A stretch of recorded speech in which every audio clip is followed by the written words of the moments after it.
অত্যাধুনিক সরঞ্জাম ও প্রযুক্তির ব্যবহার এবং উন্নত প্রশিক্ষণের মাধ্যমে স্পেশাল সিকিউরিটি ফোর্স এসএসএফ সদস্যদের পেশাগত দক্ষতা বাড়ানোর আহ্বান জানিয়েছেন রাষ্ট্রপতি মোহাম্মদ শাহাবুদ্দিন।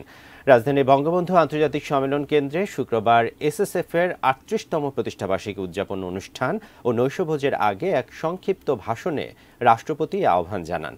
তিনি বলেন, স্বাধীনতা বিরোধী অপশক্তির চক্রান্ত ও সর্বোপরি আন্তর্জাতিক সন্ত্রাসবাদের কারণে অতি গুরুত্বপূর্ণ ব্যক্তিবর্গের নিরাপত্তার বিষয়টি সবসময় অত্যন্ত গুরুত্বপূর্ণ ও চ্যালেঞ্জিং। অতি কঠোরতার কারণে নেতা ও জনগণের মধ্যে যেন দূরত্ব বা ভুল বুঝাবুঝি সৃষ্টি না হয় সে বিষয়ে সতর্ক থাকারও আহ্বান জানান রাষ্ট্রপতি মোহাম্মদ শাহাবুদ্দিন।